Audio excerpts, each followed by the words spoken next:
আলাইকুম। সবাইকে শুভেচ্ছা জানিয়ে শুরু করছি ২১শে টেলিভিশনের নিয়মিত আয়োজন শিশু কিশোরদের সংবাদ ভিত্তিক অনুষ্ঠান মুক্ত খবরে।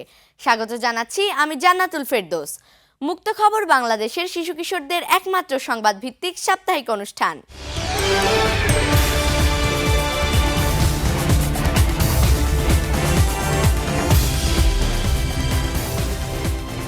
প্রশিক্ষণপ্রাপ্ত ৪০ জন শিশু সাংবাদিকের এই দলে সমাজের সব শ্রেণীর কিশোর কিশোরীরা রয়েছে। মুক্ত খবর অনুষ্ঠানের গবেষণা, সংবাদ তৈরি এবং সম্পাদনায় এরা অংশ নেয়। ২১শে টেলিভিশন একটি জাতীয় সম্প্রচার মাধ্যম হিসেবে কিশোর কিশোরীদের মত প্রকাশের অধিকার হিসেবে আধুনিক দৃষ্টিভঙ্গি গড়ে তোলায় বিশ্বাসী। প্রথমেই খবর শিরোনামে রয়েছে, দেশের খবরে থাকছে ঢাকায় নিরাপদ মাতৃদুগ্ধ করানোর উপযুক্ত স্থান নেই। জীবিত মা বাবা থাকলেও যাদের কেউ নেই। স্বাস্থ্য তথ্য খবরে থাকছে শ্রীমঙ্গল শহর এখন পরিণত হয়েছে ভাগাড়ে। আমাদের সাফল্য আমাদের অর্জন খবরে থাকছে গাইবান্ধায় শহর পরিচ্ছন্ন করতে ৫০ শিক্ষার্থীর উদ্যোগ। রাতের রানী কদুপুল। আনন্দলোকে থাকছে আনন্দ ভ্রমণের স্থান হতে পারে জাতীয় চিড়িয়াখানা।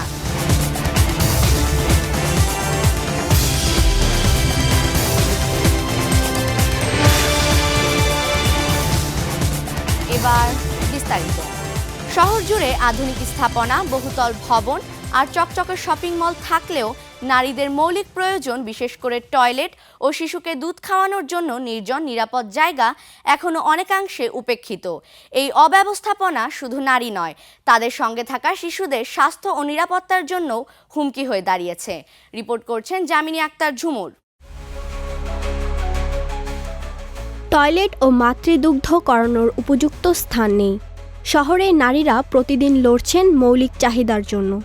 নারীদের জন্য পর্যাপ্ত পাবলিক টয়লেট না থাকা একটি বড় সমস্যা। যেগুলো আছে সেগুলোর অধিকাংশই অপরিচ্ছন্ন, নিরাপত্তাহীন বা পর্যাপ্ত পানি ও সাবানের অভাবে অস্বাস্থ্যকর, যার ফলে ইউরিনারি ইনফেকশনের ঝুঁকি বাড়ে। এছাড়াও দীর্ঘক্ষণ টয়লেটে না যাওয়ায় কিডনির সমস্যার সম্ভাবনা এবং মানসিক অস্বস্তি বা বিব্রতকর পরিস্থিতির সৃষ্টি হয়। আবার শিশুকে দুধ খাওয়ানোর নির্জন ও সুরক্ষিত জায়গার অভাব। নারীরা শিশুদের খাওয়াতে গিয়ে বাধ্য হয়ে যান সিঁড়িঘর, দোকানের কোণ বা গাড়ির ভেতর। এতে ব্যক্তিগত গোপনীয়তা ও শিশুর স্বাচ্ছন্দ্য ক্ষতিগ্রস্ত হয়, যার ফলে শিশুর পুষ্টির ব্যাঘাত হয়। মাতার মানসিক চাপ ও সামাজিক দৃষ্টিভঙ্গির কারণে বিব্রতকর বোধ হয়। আবার অনেক নারী ঘরের বাইরে যাওয়া বা চাকরিতে যাওয়া বন্ধ করে দেয়। তাই উচিত সরকারি ও বেসরকারি স্থাপনায় নারী পুরুষ আলাদা করে পরিচ্ছন্ন পাবলিক টয়লেট নিশ্চিত করা। শপিং মল, হাসপাতাল, স্টেশন ও অফিসে ব্রেস্ট ফিডিং কর্নার স্থাপন বাধ্যতামূলক করা। ভ্রাম্যমাণ ব্রেস্ট ফিডিং ইউনিট চালু করা, যেমন ভ্রাম্যমাণ লাইব্রেরির মতো। নারীবান্ধব নগর পরিকল্পনায় যাতে প্রতিটি থানা বা ওয়ার্ডে কমপক্ষে একটি করে নারী স্বাস্থ্যকেন্দ্র থাকে। একবিংশ শতাব্দীর বাংলাদেশে নারী শিশুর জন্য এমন মৌলিক চাহিদার সুষ্ঠু ব্যবস্থা না থাকা শুধু লজ্জা নয়, এটি উন্নয়নের অন্তরায়ও। যত দ্রুত এই সমস্যা সমাধান হবে, ততই নারী তার পূর্ণ সম্ভাবনা নিয়ে সমাজে অবদান রাখতে পারবে। জামিনী আক্তার ঝুমুর, মুক্ত খবর, ২১শে টেলিভিশন, ঢাকা। জন্ম দিয়েছেন মা বাবা, কিন্তু পাশে নেই কেউ। বাংলাদেশের হাজার হাজার শিশুর এমন করুণ অবস্থা, যাদের মা বাবা জীবিত থাকলেও তারা একেবারে পরিত্যক্ত। তারা আইনের চোখে অনাথ নয়, কিন্তু বাস্তবে অচাওয়া। রিপোর্ট করছেন মোহাম্মদ তাহিদ ইবনে মুশফিক। হাজারো শিশু আছে বাংলাদেশের শহর ও গ্রামে। এদের মা বাবা জীবিত, কিন্তু সন্তান হিসাবে তাদের গ্রহণ করেন না, রাখেন না, চেনেন না, এমনকি ভুলে যাওয়ার চেষ্টা করেন। এসব শিশুরা বাস্তব জীবনে একেবারেই একা। অনাথ শব্দটি শুনলে আমাদের চোখে ভেসে ওঠে এমন শিশু যাদের মা বাবা মারা গিয়েছে। কিন্তু বাংলাদেশের প্রতি বছর এমন শত শত শিশু হোস্টেল, রাস্তাঘাটে কিংবা অস্থায়ী আশ্রয়ে ঠাঁই নেয়, যাদের মা বাবা জীবিত কিন্তু তাদের গ্রহণ করতে রাজি নয়। শিশুদের এ পরিস্থিতির জন্য অনেক সময় কারণ হয় মা বাবার বিচ্ছেদ, মা বাবার পুনর্বিবাহ অভাব বা দারিদ্র্য, আসক্তি বা মানসিক রোগগ্রস্ত সহিংসতা। এই শিশুরা আইনের দৃষ্টিতে অনাথ নয়, আবার পরিবারও তাদের চায় না। ফলে তারা পড়ে যায় সামাজিক ও আইনি অনির্দিষ্টতায়। বাংলাদেশ শিশু আইন 2013 অনুযায়ী অভিভাবকহীন শিশু সরকারি সহায়তা পাওয়ার যোগ্য, কিন্তু যেহেতু এই শিশুর মা বাবা জীবিত, তাই তারা সে আইনের কাঠামোতে পড়ে না। অনেকে এনজিও এদের আনুষ্ঠানিকভাবে আশ্রয় দিতে পারে না। এদের বলা হয় ডেফ্যাক্টো অরফ্যান্স বা বাস্তবে অনাথ আইনে নয়। ফলে এরা স্কুলে ভর্তি হতে সমস্যায় পড়ে, সরকারি বা বেসরকারি ভাতা পায় না, মনোসামাজিক সেবা থেকে বঞ্চিত হয়, পরিচয়পত্র সনদপত্র তৈরি করতেও ঝামেলা হয়। এই ধরনের শিশুদের নির্দিষ্ট কোনো জাতীয় পরিসংখ্যান নেই, তবে সমাজ কল্যাণ মন্ত্রণালয় ও ইউনিসেফের অনুমান অনুযায়ী দেশে অন্তত 20 থেকে 25,000 শিশু এভাবে পরিবার বিচ্ছিন্ন হয়ে হোস্টেল, আশ্রম বা পথে ঘাটে বেড়ে উঠছে। এরা স্কুলে ভর্তি হতে গিয়ে জানতে পারে না মা বাবার নাম, ঠিকানা বা এনআইডি নাম্বার। অনেক সময় স্বাক্ষর করার মতো কেউ থাকে না। ফলে তারা স্কুল ড্রপ আউট হয়, পড়াশোনায় মনোযোগ হারায়, একসময় কাজ খুঁজতে বাধ্য হয়, মানসিক অবসাদে ডুবে যায়। কে আসলে অনাথ? এই শিশুদের গল্প শুধুই করুণ নয়, এটি আমাদের সমাজের একটি ব্যর্থতা। তারা অনাথ নয়, কিন্তু যেন জীবনের প্রতিটি স্তরে পরিত্যক্ত। তাদের নেই নিজেদের জায়গা, নিজের মানুষ, শুধু আছে একটি প্রশ্ন: জন্ম দিলেই কি কেউ বাবা মা হয়? মোহাম্মদ তাওহিদ ইবনে মুশফিক, মুক্ত খবর, 21 টেলিভিশন।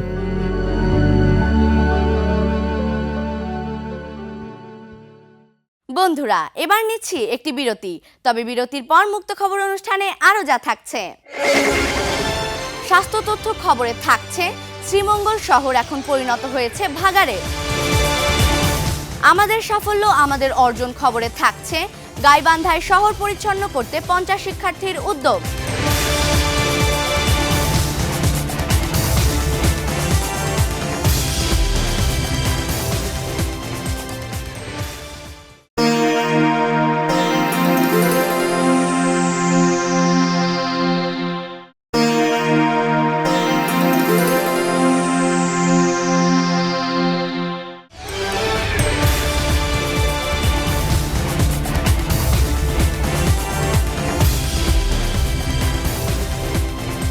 বিরতির পর আবারও স্বাগত জানাচ্ছি শিশু কিশোরদের সংবাদ ভিত্তিক অনুষ্ঠান মুক্ত খবরে। সাথে আছি আমি জান্নাতুল ফেরদৌস। আমাদের এবারের আয়োজন স্বাস্থ্য তথ্য।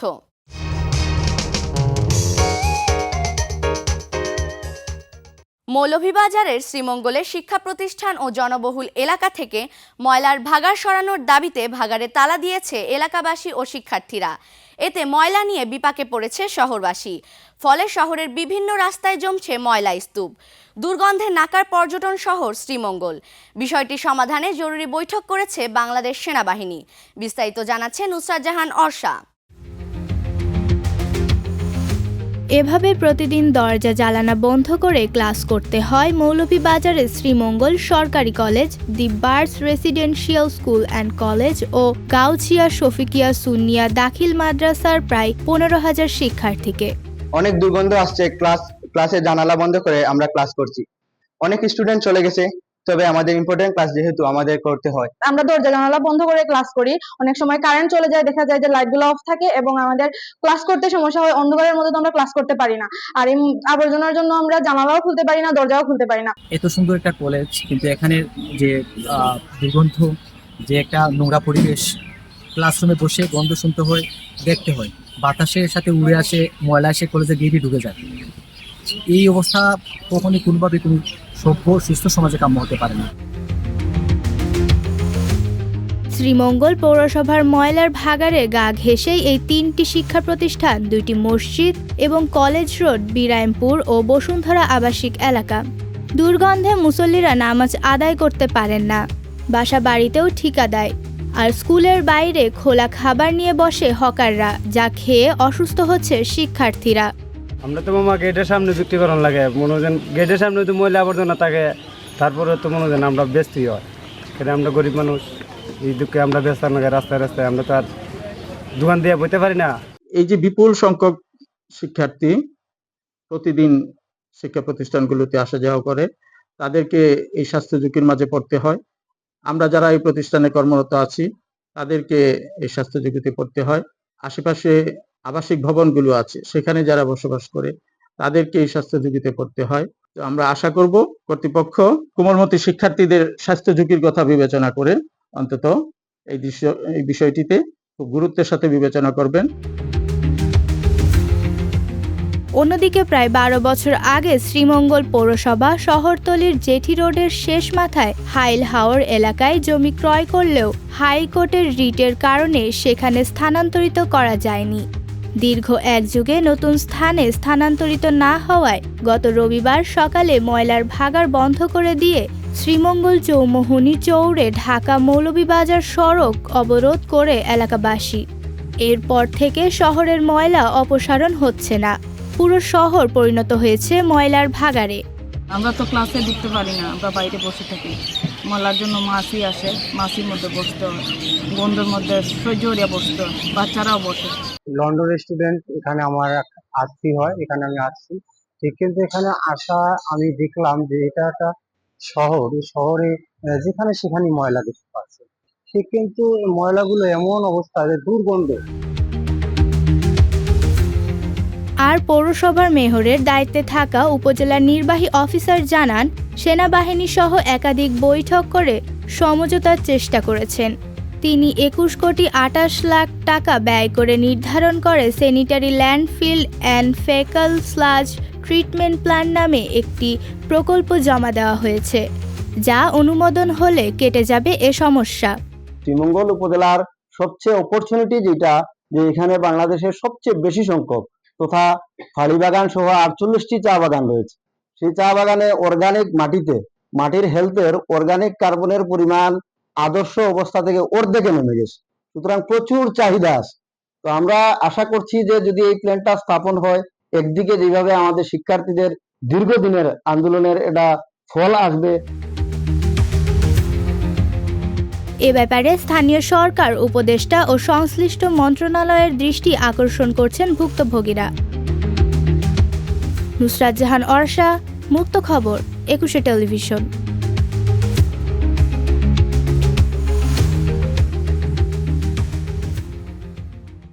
আমাদের এবারের আয়োজন, আমাদের সাফল্য, আমাদের অর্জন।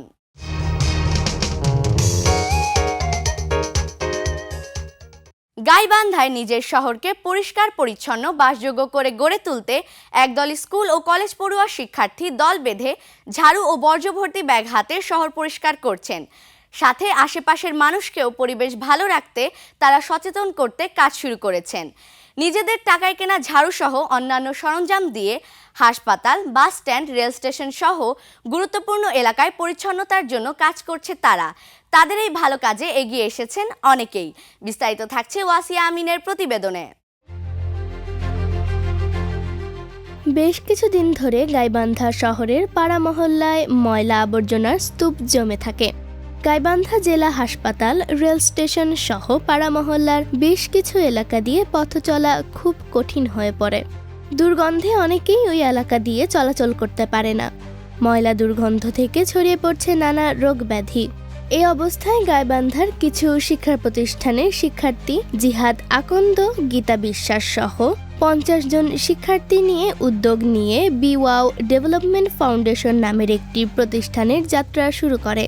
কিন্তু কোথাও কোনো অফিস বা বসার জায়গা না থাকায় তারা বিভিন্ন সময় সিদ্ধান্ত নিতে ফায়ার সার্ভিস স্টেশন বা পার্কে বসে কাজের পরিকল্পনা করে থাকে।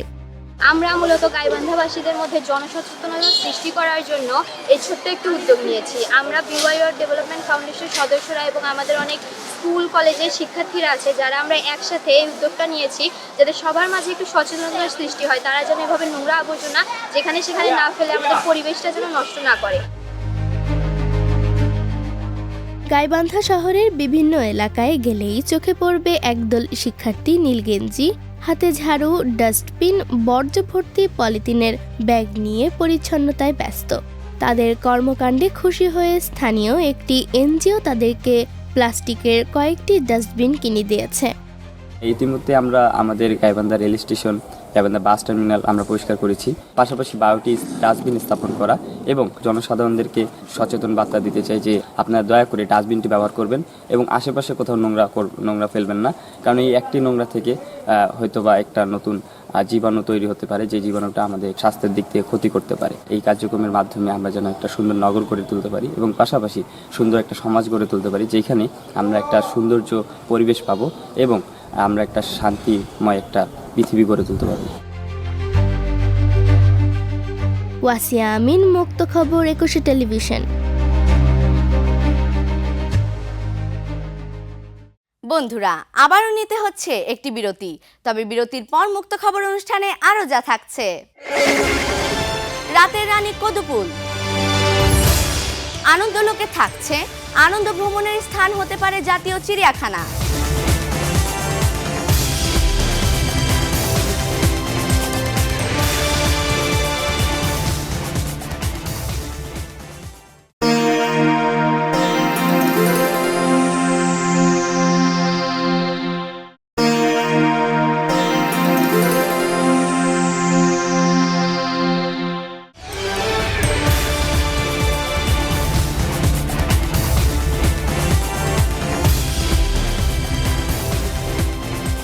বিরতির পর আরও একবার স্বাগত জানাচ্ছি শিশু কিশোরদের সংবাদ ভিত্তিক অনুষ্ঠান মুক্ত খবরে। পুরো সময় জুড়ে সাথে আছি আমি জান্নাতুল ফেরদৌস।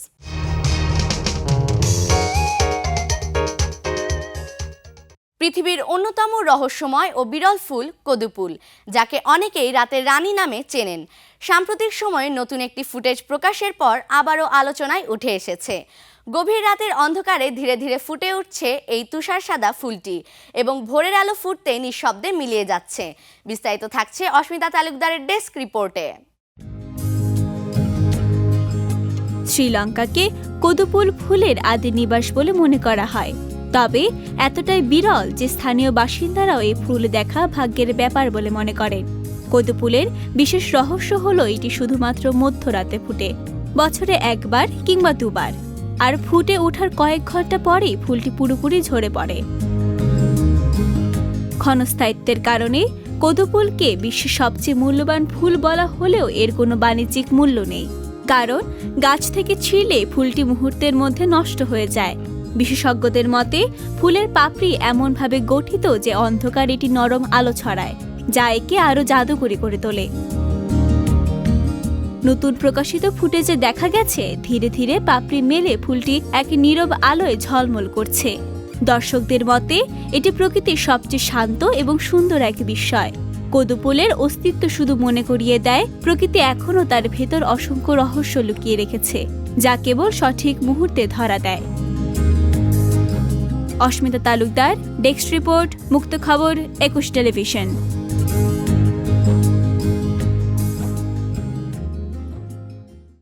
আমাদের এবারের আয়োজন আনন্দলোক।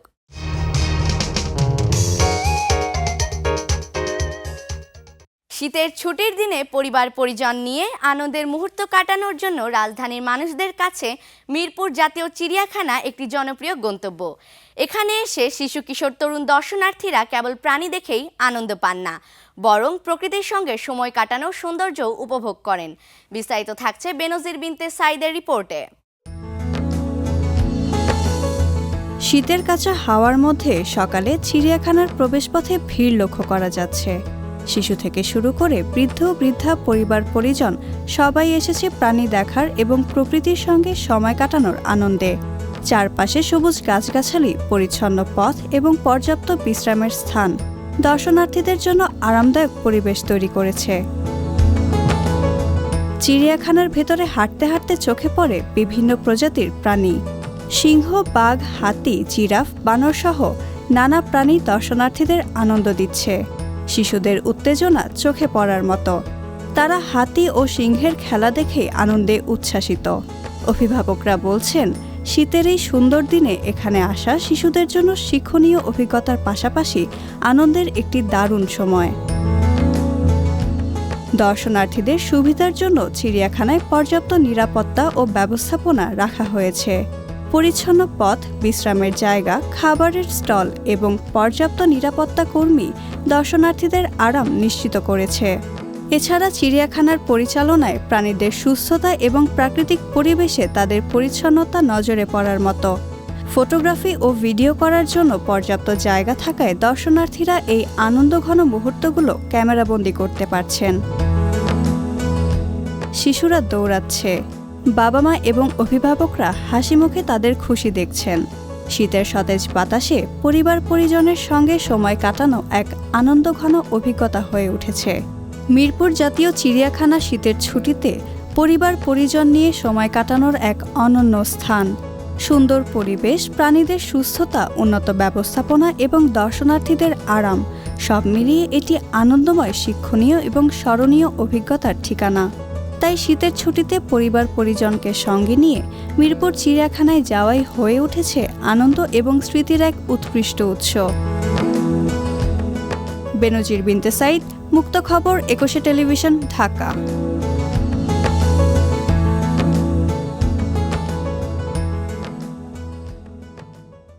এবার একটি বিশেষ বিজ্ঞপ্তি।